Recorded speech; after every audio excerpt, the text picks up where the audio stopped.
समय बदलेगा तो अपराध करने के जो तरीके हैं वो भी बदलेंगे, उनमें भी बदलाव आएगा। जी हाँ, पहले लोग जो अपराध करते थे वो अलग अलग प्रकार से करते थे, लेकिन आजकल जो अपराध करने का तरीका है वो ऑनलाइन हो गया है। साइबर क्राइम के बारे में हम बात कर रहे हैं। आखिर क्या है साइबर क्राइम और इसका जुरिस्डिक्शन क्या होता है, किस जगह पर। अगर मान लीजिए फॉर एग्जांपल दिल्ली में आपके साथ कोई घटना होती है साइबर क्राइम से संबंधित, तो क्या आप मुंबई में भी शिकायत दर्ज कर सकते हैं या दिल्ली में ही करेंगे, कहाँ करेंगे? तो एक बार जुरिस्डिक्शन के बारे में भी हम समझेंगे कि आखिर क्या होता है साइबर क्राइम का जुरिस्डिक्शन। नमस्कार, आप सभी ने शुरुआत की अशोक पांडे के साथ लीगल एडवाइस में। इस चैनल के माध्यम से लगातार जो कानूनी इन्फॉर्मेटिव वीडियोस हैं कानून से संबंधित, वो हम तक आप तक पहुंचाने का मेरा आपको लगातार रहता है प्रयास। इस वजह से अगर आप नए हैं सब्सक्राइब जरूर कर दें। समझते हैं आखिर क्या होता है साइबर क्राइम।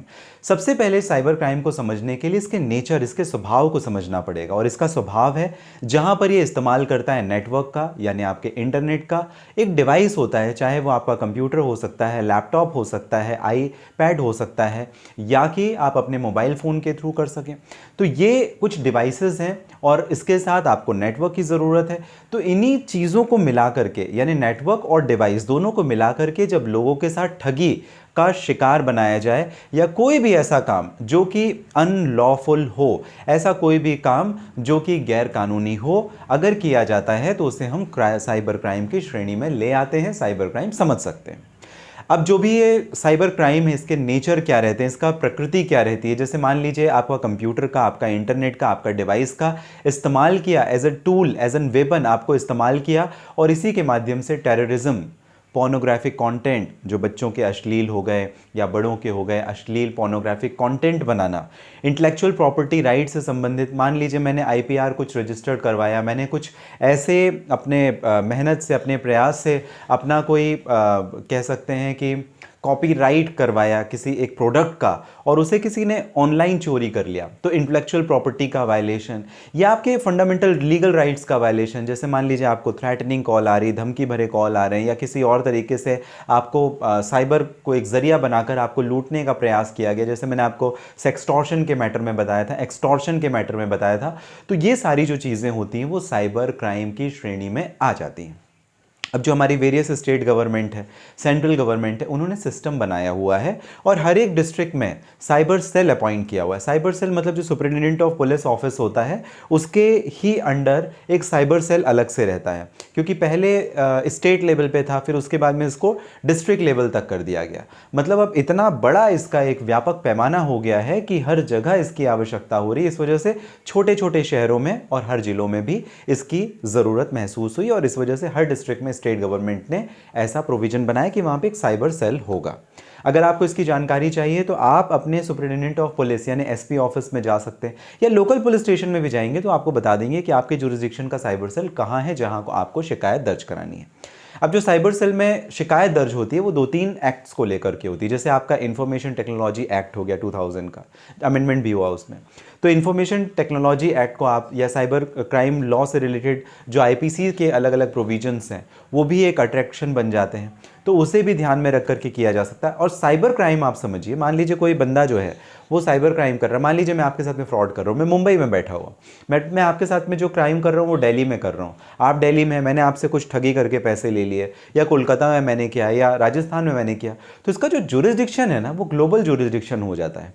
इसका मतलब ये है कि ज़रूरी नहीं है कि आपके साथ में दिल्ली में शिकायत हुई तो आपको दिल्ली में ही इसकी शिकायत दर्ज करानी है।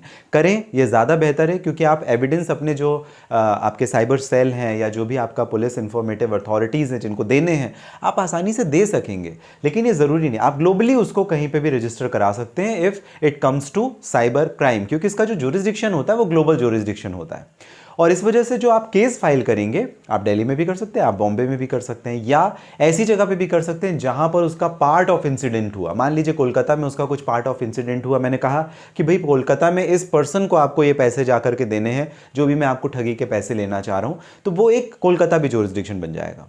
लेकिन फिलहाल अगर हम समझे तो एक ग्लोबल जुरिस्डिक्शन होता है साइबर क्राइम से रिलेटेड। अब इसकी जो शिकायतें होती हैं वो ऑफलाइन भी की जाती हैं, ऑनलाइन भी की जाती हैं। ऑफलाइन आप कैसे करते हैं? लीगल रिप्रेजेंटेशन के माध्यम से करते हैं। कैसे? उसके लिए क्या बातें आपको ध्यान रखनी है, क्या क्या एविडेंस या क्या क्या सबूत लगेंगे, वो आपको मैं बताऊंगा। साथ ही ऑनलाइन भी एक माध्यम है जहां पर गवर्नमेंट, सेंट्रल गवर्नमेंट ने एक पोर्टल बना रखा है साइबर क्राइम से संबंधित। जो cybercrime.org.gov.in ऐसा कुछ वेबसाइट है उसकी, मैं आपको इस वीडियो के डिस्क्रिप्शन में ज़रूर मेंशन करूँगा। आप डायरेक्टली ऑनलाइन भी शिकायत कर सकते हैं। तो ऑफलाइन और ऑनलाइन जो आपकी शिकायत होगी वो करने का जो माध्यम है या किस तरीके से आप करेंगे, हम अगले वीडियो में डिस्कस करेंगे। छोड़िएगा मत, दूसरा पार्ट इसका ज़रूर देखिए। इस पर्टिकुलर वीडियो में हमने केवल डिस्क्राइब किया कि आखिर ज्यूरिसडिक्शन क्या होता है और साइबर क्राइम क्या होता है। कोई भी अनलॉफुल इलीगल काम जो कि जिसका नेचर हो, जहां पर इंटरनेट या डिवाइस, मोबाइल फ़ोन, आपका कंप्यूटर, आपका लैपटॉप इस्तेमाल हुआ हो, वो साइबर क्राइम में आ जाएगा। लेकिन ज़रूरी है कि वो गैर कानूनी होना चाहिए। मैंने एग्जाम्पल भी आपको दिए, टेररिज्म होते हैं, पोर्नोग्राफिक कंटेंट होते हैं, इंटेलेक्चुअल प्रॉपर्टी का वायलेशन होता है, लीगल राइट्स का वायलेशन होता है, हैकिंग होती है, वायरस अटैक्स होते हैं, ब्लैकमेलिंग्स के जो केस होते हैं वो, सेक्सटॉर्शन के जो मामले होते हैं, एक्सटॉर्शन के जो मामले होते हैं, ये सब साइबर क्राइम में आ जाते हैं। आपको जानकारी अगर पसंद आती है चैनल के माध्यम से, लाइक और सब्सक्राइब जरूर करें। किसी परेशानी के लिए अगर आप मुझे करना चाहते हैं बात, इस वीडियो के डिस्क्रिप्शन में डिटेल है, लिंक है, जहां से डायरेक्टली आपकी और मेरी हो जाएगी बात। मिलेंगे अगले वीडियो में, जिस पर हम बात करेंगे आखिर शिकायत कैसे दर्ज कराई जाती है ऑनलाइन और ऑफलाइन मोड से। सब्सक्राइब जरूर कर लें अगर आप नए हैं।